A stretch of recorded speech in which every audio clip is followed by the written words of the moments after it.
Alors bonjour à tous, aujourd'hui petite vidéo sur les leviers, d'accord? On va voir tout ce qu'il faut savoir sur les leviers, d'accord? Donc les leviers, qu'est-ce que c'est? Donc, ils existaient déjà au moment de la préhistoire ou alors à l'Antiquité et tout ça. En fait, un levier, c'est une machine qui nous sert à effectuer moins d'efforts pour soulever une grosse charge, d'accord? Je m'explique. Imaginez que vous avez une barre en fer et une grosse pierre ici, et vous aimeriez bien soulever cette grosse pierre, mais pas à l'aide de vos mains, d'accord? Et trouver un moyen de la soulever en faisant moins d'efforts. Alors ce que vous allez faire, c'est que vous allez mettre un point d'appui ici, votre bras de levier, et donc vous allez pousser tout simplement, et la force ici sera plus grande qu'ici, et vous allez tout simplement effectuer une force qui est plus faible, d'accord? Il existe trois types de leviers. Il y a les leviers interappui, intermoteur et interrésistant, d'accord? Qu'est-ce que ça veut dire tout ça, d'accord? On va voir le premier type de levier. Interappui. Interappui. Donc, un levier interappui, c'est un levier où l'appui va être au milieu. Le point d'appui sera au milieu. Interappui, d'accord? Donc, je vais prendre un levier comme ceci et je vais avoir mon point d'appui ici, d'accord? Voilà. Ici, c'est mon point d'appui. Et donc, je vais avoir soit une force résistante ici et une force motrice ici qui va pousser vers le bas. Et donc, force motrice. Donc, comme j'aime bien l'écrire, force résistante. Et ici, force motrice. Et ici, mon point d'appui.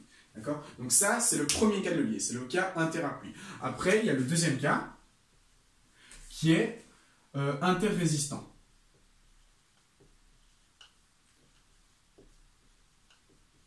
Alors, le cas le plus connu de levier interrésistant, c'est tout simplement le casse-noix. D'accord? Le casse-noix, qu'est-ce que c'est? Non, encore plus simple, la brouette. D'accord? La brouette. La brouette, vous avez la roue qui a un point d'appui. D'accord? Et donc, vous avez votre bras de levier ici. La résistance, donc la charge au milieu, d'accord, qui a un poids. Donc ça, c'est la force résistante. Et puis, votre force à vous qui monte vers le haut. D'accord? Votre force motrice. La brouette, d'accord, c'est un levier interrésistant parce que la résistance, la charge, est en plein milieu de votre levier. D'accord? Tandis qu'ici, j'avais mon point d'appui, donc c'est comme si je prenais une barre et que je poussais comme ceci. Donc, dans mon premier exemple, avec la pierre. Troisième cas pour les bras de levier, c'est intermoteur. Alors, intermoteur, j'en ai pas qui viennent comme ça, mais bon, c'est pas compliqué, c'est tout simplement, vous avez votre point d'appui, vous avez votre résistance. Allez, par exemple, lorsqu'on doit manipuler des choses très délicatement, par exemple, le truc qui enlève les cils, allez, je sais pas comment ça s'appelle, bon, pas grave, d'accord? Donc, vous avez quelque chose comme ceci, d'accord? C'est votre épingle. Et donc, en fait, vous allez avoir votre force motrice ici, votre point d'appui là, donc force motrice, pardon, et ici votre force résistante, d'accord? Et donc, votre force résistante, le but de ce genre de levier, c'est d'avoir une force résistante qui soit inférieure à la force motrice, d'accord? Donc, vous allez devoir manipuler des choses délicatement. Et donc, vous allez devoir exercer une force plus forte pour qu'ici, vous ayez une force moins forte. D'accord? Donc ça, c'est un levier intermoteur. Bon, c'est pas très beau, d'accord? On va essayer de refaire ça avec un bras de levier plus clair. Et donc voilà, on a notre point d'appui. Là, on a notre force résistante, notre force motrice qui pousse, d'accord? C'est un levier intermoteur, d'accord? Mon moteur est au milieu. Et puis, j'ai ma force résistante ici qui est plus faible. Force résistante. Voilà, trois types de leviers. Interappui, interrésistant et intermoteur. Voilà, voilà. Alors, comment on va pouvoir étudier ça? On va les étudier cas par cas. Et on va trouver une formule générale à la fin. Vous allez voir. Voilà. Si je prends le... Voilà. Ici, le levier intermoteur. Intermoteur.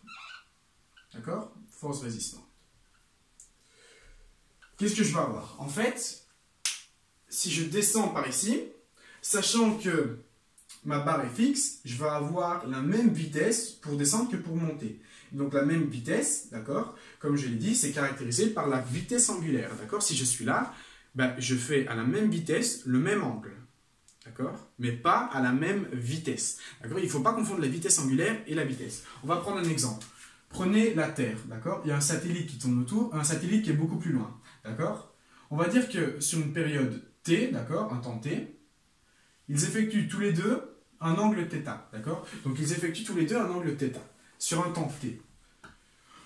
Or, on voit bien que le premier satellite a effectué beaucoup plus de distance que le deuxième, voilà, que le deuxième, alors, mais avec la même durée, d'accord? Le même delta de temps. Et donc, qu'est-ce que ça veut dire? Ça veut dire qu'en soi, s'il a parcouru plus de distance sur un temps égal, d'accord? Ça veut dire que le mobile ici 2 a une vitesse qui est plus grande que la vitesse du mobile 1, d'accord?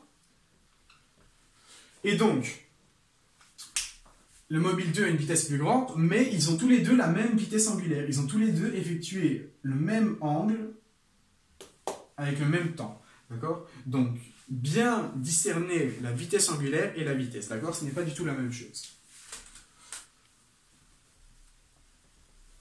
Ok. Et donc,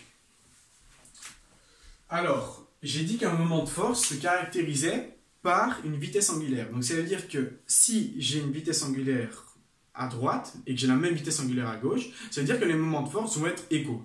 D'accord? Et donc, on va tout simplement étudier cas par cas. Premier moment de force, d'accord? C'est celui-ci. Le moment de force, c'est cette longueur, d'accord? Qu'on va appeler Lm. D'accord? Et ici, j'ai la longueur Lr pour celui-ci, d'accord? Et donc, bon, ici, je n'ai pas un angle droit, mais techniquement, on travaille toujours avec des angles droits, d'accord? C'est un peu logique. Vous n'allez pas pousser vers le bas, mais vous allez pousser perpendiculairement quand vous poussez là-dessus, d'accord? Et donc, vous avez comme moment de force ici, vu que l'angle est droit, vous avez tout simplement M de F1, de Fm, pardon, d'accord? C'est le moment de force de la force motrice, qui est égal à Fm fois Lm. D'accord? Et le moment de force de la force résistante, qui est égal à Fr fois Lr. Bon, on a vu que le moment de force est défini par la vitesse angulaire. Ça veut dire que si je pousse ici, ben là, ça va monter logiquement avec la même vitesse angulaire, d'accord? Donc si j'arrive ici, par exemple, hein, et ben alors, ici, j'aurais effectué un angle θ, qui est le même angle θ qu'ici, d'accord? Et donc, si c'est la même vitesse angulaire, ça veut dire que les moments de force sont égaux. Donc, les moments de force sont égaux, les deux expressions sont égales, et donc on obtient que Fm fois Lm est égal à Fr fois Lr. D'accord? Donc je récapitule, on a deux moments de force qui sont égaux car ils ont la même vitesse angulaire. D'accord? Ils vont faire le même angle avec le même temps. D'accord? Et donc, les moments de force sont égaux. Le premier moment de force, c'est le moment de force de Fm qui est égal à Fm fois Lm. Et le moment de force de Fr qui est égal à Fr fois Lr. D'accord? Si les moments de force sont égaux, leurs expressions sont égales. Et donc, on a Fm fois Lm qui est égal à Fr fois Lr. D'accord? Et donc, qu'est-ce qu'on peut en déduire? Logiquement, vu que Lm est plus grand que Lr. D'accord? On a bien ça. On a bien Lm, la longueur Lm, qui est plus grand que Lr. Eh bien, qu'est-ce que ça veut dire? Sachant que les produits sont égaux. Si Lm est beaucoup plus grand que Lr, d'accord? Ici, ben, qu'est-ce que ça veut dire? Ça veut dire qu'il va falloir rééquilibrer le truc. Si vous avez Fm qui est plus grand que Fr, ça ne marche plus. Parce que alors, si Lm est plus grand que si Lm est plus grand que Lr et si Fm est plus grand que Fr, alors vous allez avoir deux valeurs qui sont plus grandes, qui sont égales au produit de deux valeurs plus petites. Ça n'a aucun sens, d'accord? Et donc, qu'est-ce que ça veut dire? Ça veut dire qu'en soi, pour compenser le produit, vu que c'est égal, si Lm est plus grand que Lr, et ben à ce moment-là, on va avoir Fm qui sera plus petit que Fr, d'accord? Donc Lm est plus petit que Fr. Et donc ça, c'est logique, d'accord? C'est le but d'un levier. Le but d'un levier, c'est de faire moins d'efforts pour soulever une plus grosse charge, d'accord? Et donc, notre force motrice est plus petite que notre force résistante, d'accord? Donc, la formule à retenir, c'est celle-là. Et vous allez voir qu'en fait, cette formule, elle marche pour les trois types de leviers, d'accord? Les types intermoteur, interrésistant et interappui. Okay? Ici, c'est dans le cas où on est en interappui, mais bon, intermoteur et interrésistant, ce sera la même formule, d'accord? Parce qu'on aura toujours la même vitesse angulaire.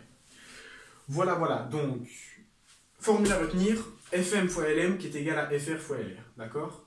Et donc, Lm, c'est la distance entre le point d'appui et Fm, d'accord? Et Lr, c'est la distance entre le point d'appui et Fr. Ok? Voilà, voilà. Et donc, à ce moment-là, on peut résoudre un petit calcul hein, qu'on va faire avec cette formule. Si par exemple, j'aimerais bien soulever une masse de 100 kg ici, d'accord? Donc, on va dire que j'ai une longueur de 1 mètre, et que là, j'ai une masse de 100 kg à la fin, 100 kg. Ok? Et donc, j'aimerais bien soulever cette masse vers le haut, ok? Et pour ça, j'ai une longueur qui est ici égale à 10 mètres, ok? Et donc, je dois juste pousser avec une force motrice, bien évidemment. Et donc, là, on a Lm qui est égal à 10 mètres, et Lr qui est égal à 1 mètre. Et avec Fr qui est égal à 100 kg. Alors, 100 kg, Fr qui est égal à 100 kg. 100 kg, si on le remet en newton, ça nous fait 981 newtons. D'accord? Parce que, rappel, la force ici, c'est tout simplement le poids. Le poids, c'est égal à m fois petit g. La masse fois, et donc avec petit g, 9,81. La masse qui est égale à 100. Alors, on a comme force qui est égale au poids, qui est égal à 981. D'accord? Et donc, le poids ici, c'est 981. D'accord? C'est la force résistante. Et donc, force résistante, 981. On a LR, qui est égal à 1 mètre. Et Lm, qui est égal à 10 mètres. Et donc, on aimerait bien calculer Fm. Et bien alors, on prend notre formule, d'accord? Fm qui est en newton, bien évidemment. On sait que Fm fois Lm est égal à Fr fois Lr. À ce moment-là, mon fois Lm, je vais le diviser de l'autre côté, et je vais avoir que Fm est égal à, et donc, Fr fois Lr, divisé par, et donc mon Lm, qui vient diviser en dessous, Lm. Et donc, on n'a qu'à remplacer les valeurs, on obtient que Fm, c'est donc Fr, donc 981 fois 1, 981 fois 1, divisé par, et donc Lm 10. Alors, la force appliquée est de 98,1 newton. Et donc, on doit alors émettre une force de 98,1 newton. Voilà. Et alors, notre exercice est résolu. On a trouvé, à l'aide de cette formule, si j'ai 1 mètre entre le point d'appui et la résistance, et 10 mètres entre le point d'appui et la force motrice, d'accord, et que j'ai une masse de 100 kg, je vais devoir exercer une force de 98,1 newton. Voilà. Et c'est tout le temps, la même formule. Fm fois Lr, Fm, oh, je me perds. Bon, en gros, vous avez les M d'un côté et les R de l'autre, ok? Donc, formule Fm fois Lm, qui est égal à Fr fois Lr. On va prendre la brouette, d'accord? Donc, un autre type de levier, c'est le levier interrésistant. Donc là, c'est la force motrice. Et ici, on avait la force résistante. D'accord? Et donc,